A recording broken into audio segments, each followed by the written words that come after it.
Jasmine Turner was only 21, pregnant, and terrified when she realized the father of her child, billionaire Richard Caldwell, would rather see her silenced than risk his empire crumbling. What began as a secret affair spiraled into a chilling conspiracy of power, money, and attempted murder. This is the story of how a young woman fought to survive against a man who believed he was untouchable.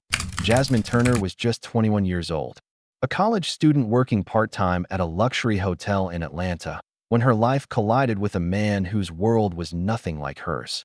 Richard Caldwell was 56, a billionaire developer with ties to politicians, banks, and charities. He was polished and controlled, the type of man who appeared untouchable, but behind the wealth and headlines was a secret he worked hard to hide. Jasmine was that secret. Their encounters began innocently enough, or at least that was how it seemed to her in the beginning. Richard was generous, attentive, and careful about where he met her. He convinced her that she mattered to him, even though every step he took was calculated. For Jasmine, it felt like being chosen by someone powerful. But for Richard, it was about possession and control. The relationship moved quietly in the shadows, and Jasmine told no one about it. She was young, navigating college pressures, work shifts, and the dream of making something of herself. She never intended to get entangled in a billionaire's life. But within months, she realized she was pregnant. That discovery shifted everything. What was terrifying to her was catastrophic to him. A child born out of this relationship was not just a personal complication. It was a threat to his empire, his carefully curated image as a loyal husband, and his standing with business partners who valued discretion above all else. That Jasmine's first instinct was fear, but underneath that fear was a strange hope that maybe Richard would accept the truth and take responsibility. She imagined he might want to protect her, maybe even be part of the child's life. Instead, she encountered a different version of him, one that revealed the depths of his ruthlessness. His tone became colder. His promises of support turned into conditional offers, laced with quiet menace. He told her to consider her options, but she understood what he truly meant. He wanted the pregnancy gone, erased, as if it had never existed. First, Jasmine tried to ignore his pressure. She focused on her studies and her shifts at the hotel, carrying the secret inside her. Her friends began noticing subtle changes. She had once been talkative and lively, but now she was more withdrawn. She often stared off as though something haunted her. She didn't share the truth, not even with her closest friends, because she feared it would put them in danger. Richard's reach was too wide. His money gave him power, and Jasmine suspected that if she confided in someone, they might somehow be silenced too. Still, Jasmine wasn't completely defenseless. She started keeping a record of everything: money he transferred into her account, the encrypted messages he sent, the phone calls where he reminded her of what she stood to lose. She saved everything in case she ever needed it. She even began writing in a journal, not just to capture her emotions, but to document what was happening in case she couldn't tell her story later. Every day the weight grew heavier. The more visible her pregnancy became, the more Richard's attitude hardened. He feared scandal above all else, and she knew he was considering options that went beyond pressure or bribes. Jasmine lived in constant tension. Walking to class, driving to work, even sitting in her apartment, she often looked over her shoulder. She couldn't shake the feeling that someone was always watching. Richard, meanwhile, operated as though nothing was wrong. In public, he smiled for cameras, shook hands with politicians, and continued to expand his business empire. But in private, his patience was running out. His lawyers warned him that if this secret ever surfaced, it could derail upcoming projects worth billions. His political allies told him scandal would weaken them all. To Richard, Jasmine was no longer a girl he once pursued. She was a liability that had to be eliminated. What Jasmine didn't realize was that her intuition was correct. By the time she was 5 months pregnant, Richard had already hired people to watch her movements. Cars she didn't recognize appeared near her apartment. Calls from unknown numbers filled her voicemail. Even though she tried to continue with her normal life, she knew something was shifting toward danger. She was caught between two worlds, one of innocence and hope for her future child, and another of fear, knowing that the man who could destroy her life was also the father of that child. In the quiet of her apartment, she wrote down one chilling thought that would later be found in her journal. If something happened to her, people should know where to look. She wrote Richard's name more than once, underlined, as if preparing for the possibility that her truth might only be discovered after she was gone. At 21, Jasmine was already thinking about survival, not just for herself, but for the baby she carried. She didn't know yet how close Richard was to making his decision, but deep down, she could feel the clock ticking. Richard Caldwell had built his empire on precision, control, and secrecy. Every move he made was calculated, and every potential threat was eliminated before it could grow into a problem. To him, Jasmine Turner represented the one thing he couldn't afford, a weakness that could undo decades of work. The pregnancy was not just a scandal waiting to erupt. It was a crack in the facade of perfection he had presented to the world. He knew the stakes, and so did Jasmine. But unlike his other problems, this one wasn't easily bought or silenced. She carried proof inside her, and the clock was ticking with every month that passed. That Richard's power extended far beyond his wealth. His network of investigators, lawyers, and associates worked quietly in the shadows. They specialized in cleaning up messes, erasing trails, and protecting his reputation.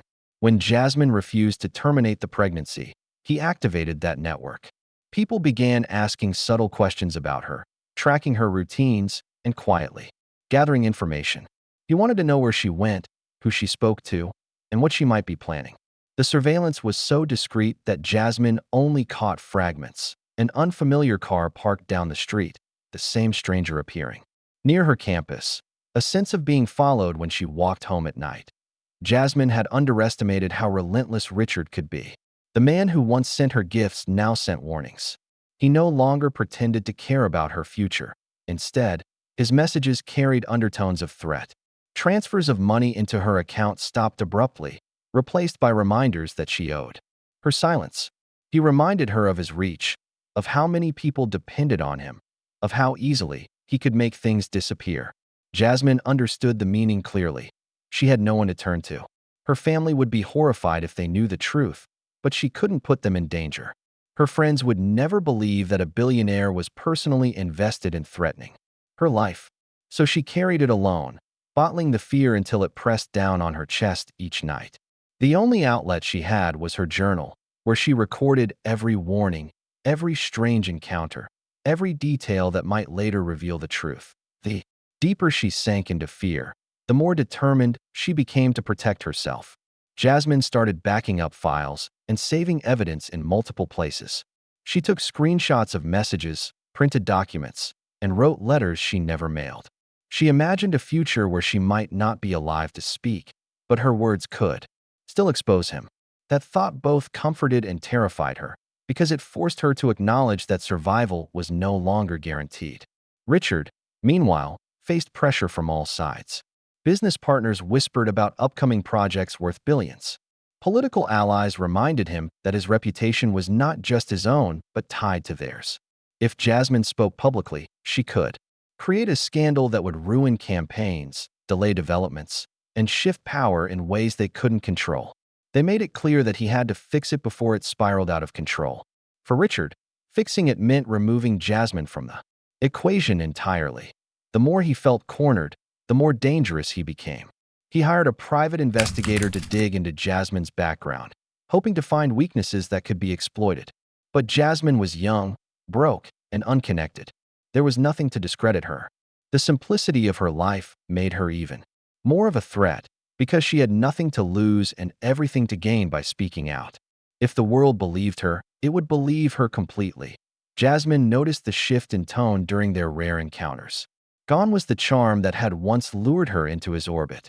His eyes were colder, his words clipped, his promises hollow. She could sense that he was calculating something final. Each time she left him, she felt a chill run down her spine, as though she might not walk away again.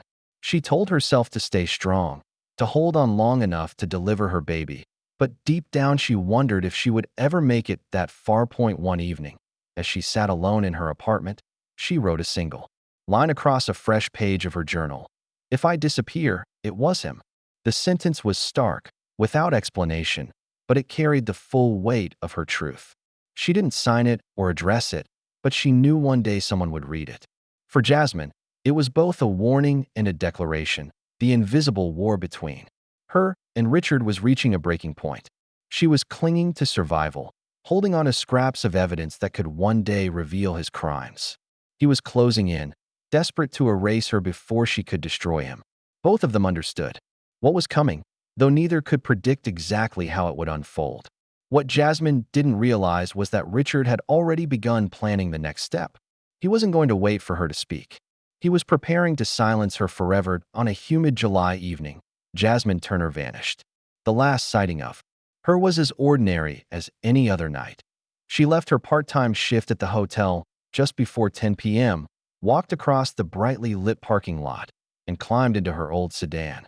Cameras captured her pulling out onto the main road, her headlights cutting through the darkness. Then, nothing. Hours later, her car was discovered abandoned on a quiet suburban street, its doors locked, her purse and phone still inside. The engine had gone cold, and there was no trace of where she had gone. To many, it looked like she had simply disappeared into thin AI or .at first. The police treated it as a voluntary disappearance. A young woman, pregnant and under pressure, might have chosen to walk away from her life. That was their assumption, but her family rejected it immediately. Jasmine was responsible, devoted to her studies, and preparing for motherhood. She had no reason to leave, and certainly not without telling anyone. Her mother and siblings pressed investigators to look deeper, insisting something sinister had happened. Still, the early days were wasted on speculation, with officials dragging their feet as precious time slipped away. Behind the scenes, Richard Caldwell was playing his role flawlessly. Publicly, he was the concerned benefactor, offering donations to the search efforts, speaking sympathetically about the missing student, and praising the police for their work. To the cameras, he appeared detached, a philanthropist who barely knew her, but his fingerprints were already all over the case. Surveillance footage pulled from businesses near where Jasmine's car was found revealed a black SUV trailing her sedan minutes before she disappeared.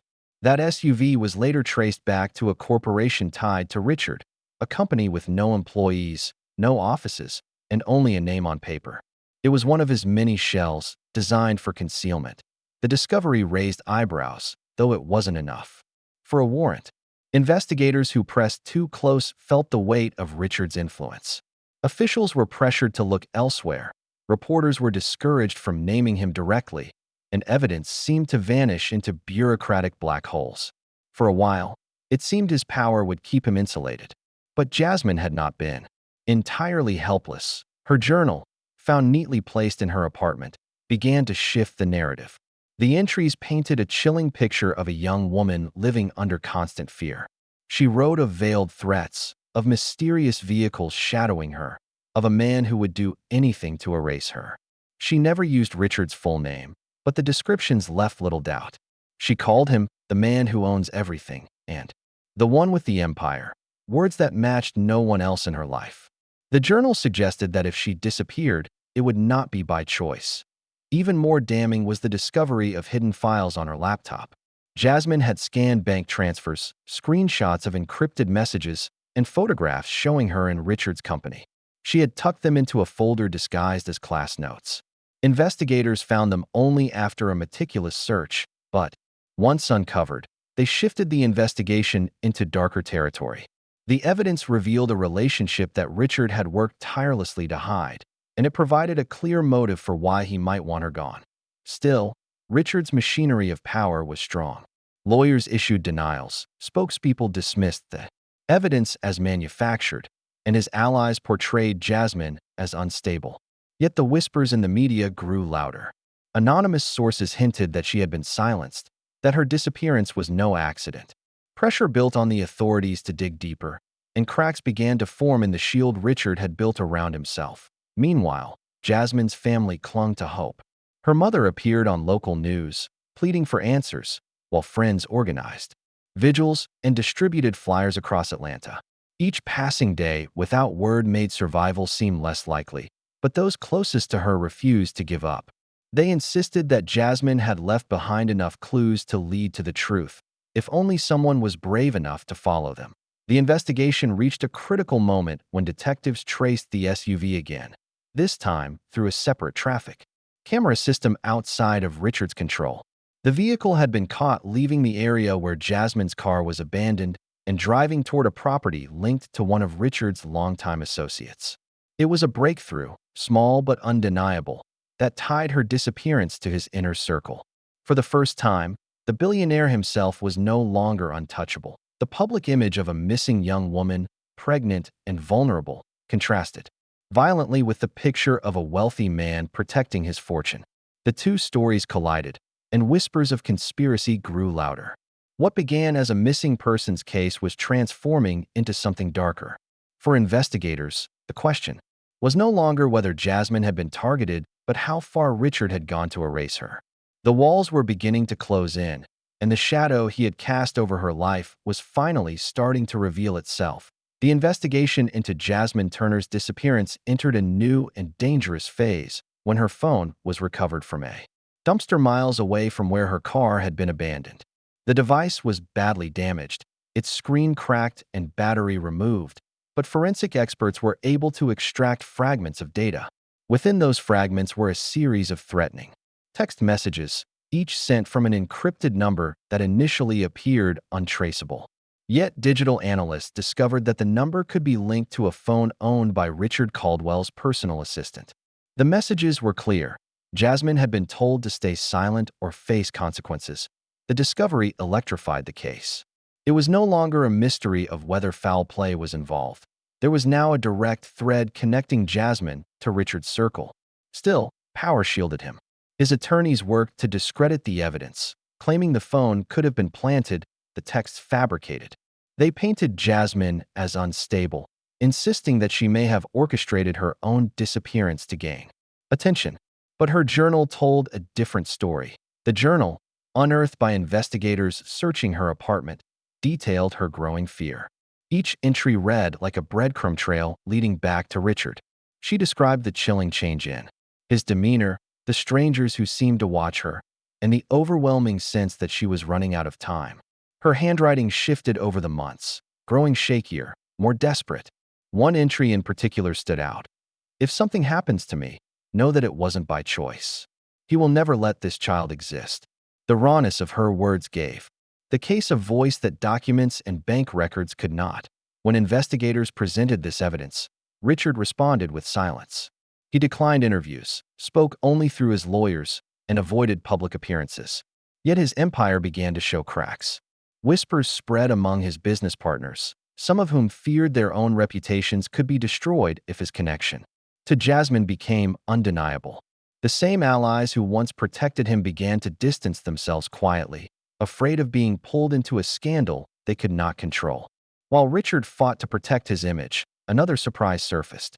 Weeks before her disappearance, Jasmine had taken a calculated step.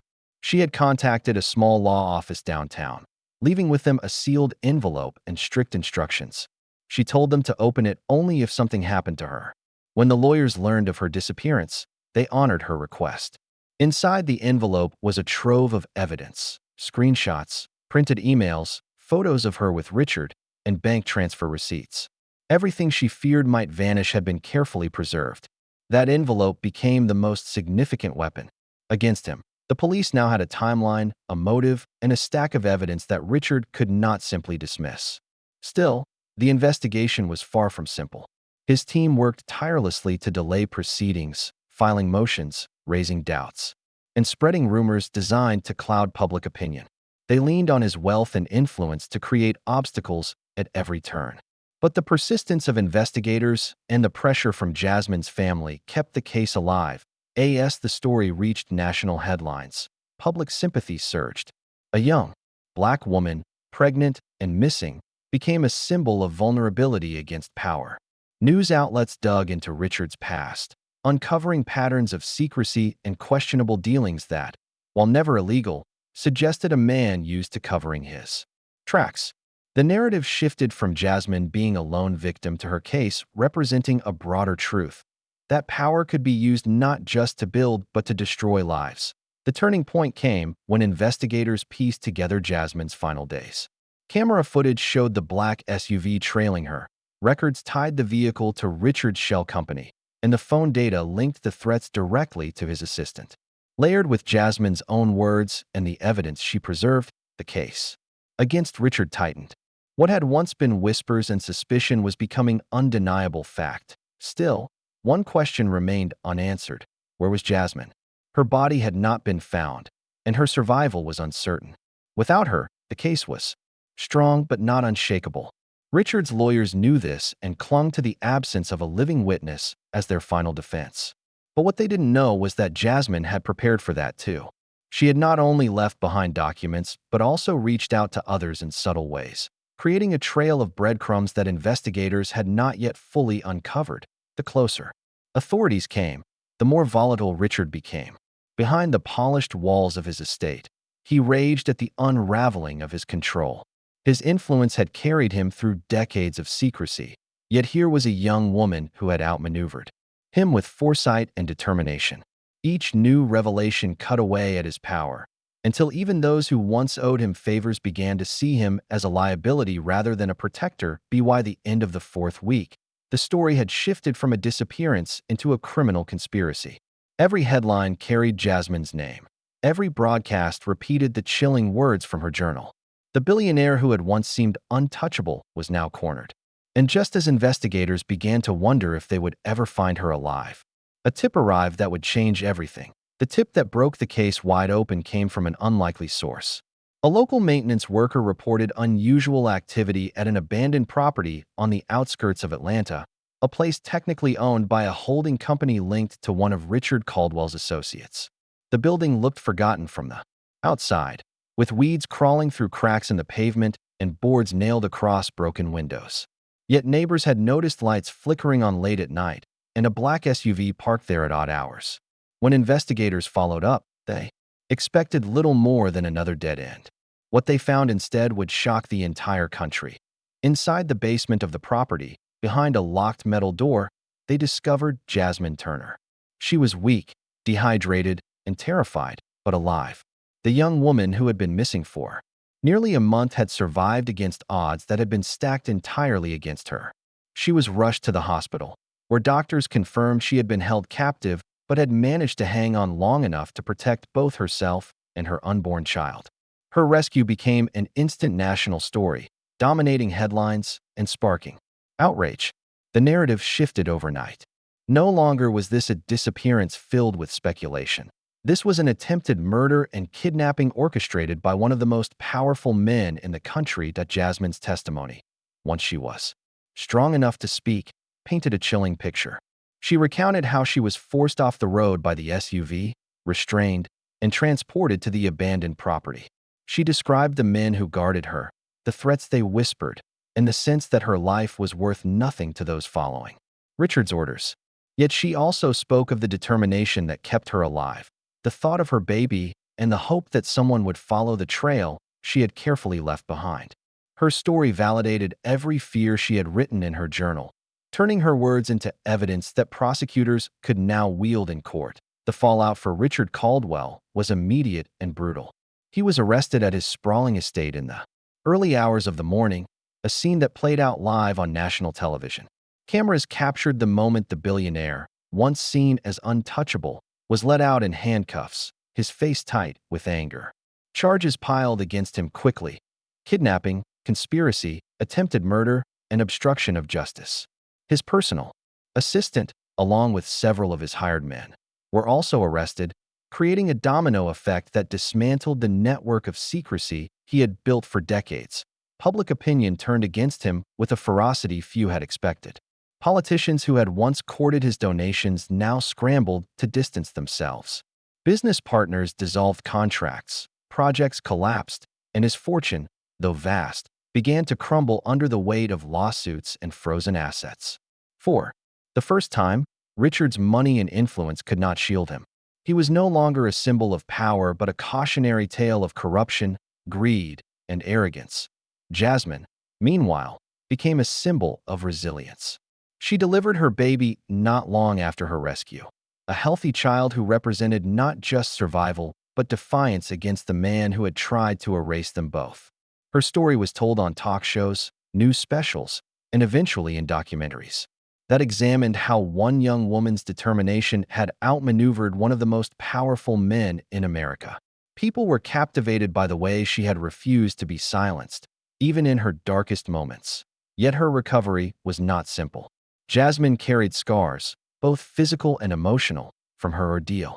The experience of being hunted, kidnapped, and nearly killed lingered, but she leaned on the support of her family and the public's embrace. She spoke openly about her trauma, not to sensationalize it, but to shed light on the dangers of unchecked power. Her willingness to speak became part of the reason Richard's conviction was so swift and devastating. The trial exposed layers of corruption. Testimonies revealed how Richard had manipulated law enforcement, silenced critics, and maintained his spotless image by destroying anyone who posed a risk. The evidence Jasmine had preserved, combined with her live testimony, dismantled every defense his lawyers attempted to build. After weeks of hearings, Richard was found guilty on multiple counts and sentenced to spend the rest of his life in prison. The once untouchable billionaire ended his career not in luxury, but in a cell, his empire in ruins. For Jasmine, justice was not just about his conviction.